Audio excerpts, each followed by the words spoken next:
To tell you about Board English.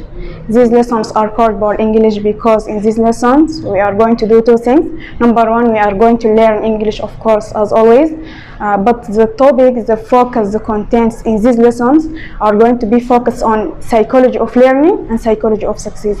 These ideas come from a lot of other people like Tony Robbins, who's a famous successful coach. Most English students struggle and fail because of psychology, not because of teachers, not because of method. Tony Robbins talks about the fact that psychology is 80% of success. So 20% are methods we used to study, 20% are school we go to, teachers we have, and books we use. 80% are our motivation, our emotion, and how we manage our time. The enthusiastic student, the energetic student, the optimistic student learn much faster. The one who fail, the one who drop out and quit, and the one who struggle has the opposite mentality. They had a very negative mentality. Their motivation is low. They tended to be pessimistic. They has ideas that English was very tough, very difficult. They struggle. They didn't love English. They didn't have enthusiasm for English. So in these lessons, we are going to talk about how can we manage our emotion, how can we develop that strong, powerful, enthusiastic attitude toward English, how can we maintain it so that we get stronger and stronger, we succeed, we reach our goals faster, and we speak English fluently and effortlessly.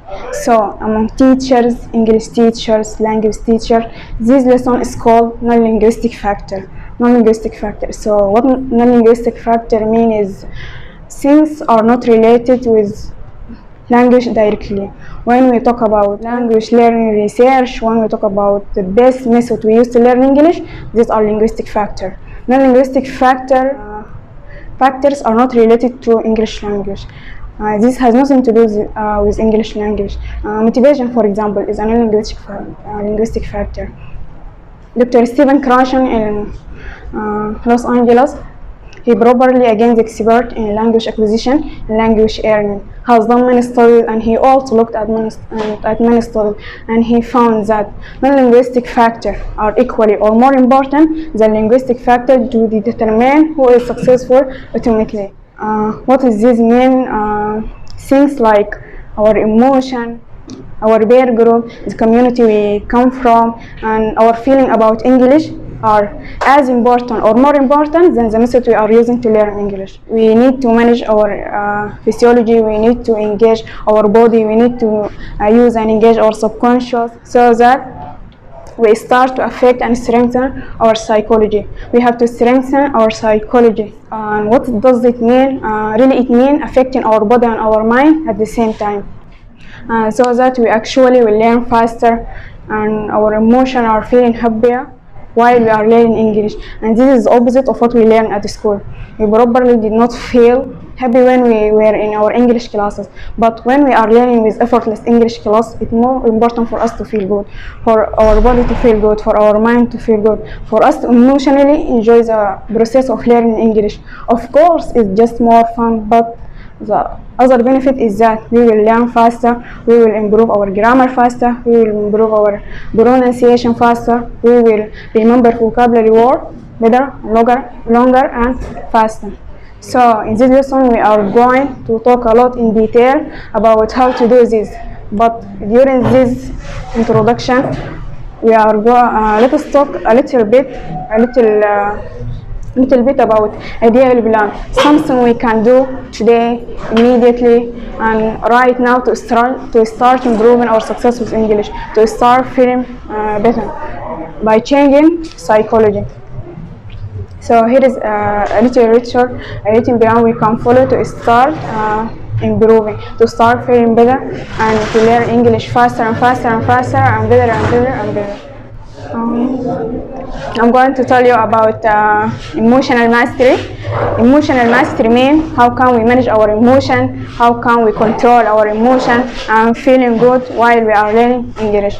Unfortunately, a lot of people feel poor, a lot of people feel bad when they are learning English. Or maybe in our life in general, we are tired, we are looking hard, and it is difficult to learn English and still feel energetic and happy. So we have to learn some techniques some method to start improving our emotion, to make sure our emotion are feeling strong while we are learning English, and to remember that psychology and emotion is 80% of success. A lot of people talk about this in academic world. Dr. Stephen Krashen, who is a top expert in language acquisition, language learning, and language education, he talks about the ideas of non-linguistic factor, which basically mean psychological and emotional factor. Also, Tony Robbins, who is a top performance coach, he says directly success comes from emotion. Emotion is 80% of success. So we have to master our emotion to master English. And there are two types of emotional mastery. Number one, physiology, through the body. We need to use and engage our body. Number two, through focus, mental focus. So let's imagine that we are tired. We have a very long day, we are tired. What does our body look like? Our shoulders going to be back, and our eyes down, chin down, and there will be a loose kind on our face. How can we change this? Pull shoulders back, eyes up, chin up, put a big smile on our face, and even if we look crazy, just fake it. Number two, through breathing. Taking a deep breath, hold up for 3, 4, 5 minutes, and then let it down. Do this for many times. Another important thing to change our emotion is through the face, because our face make emotions.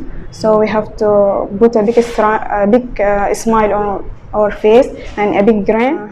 Fake it if we look crazy, if we are stupid, and so on. The last thing we have to do to change our emotion is through movement, because movement gives you energy.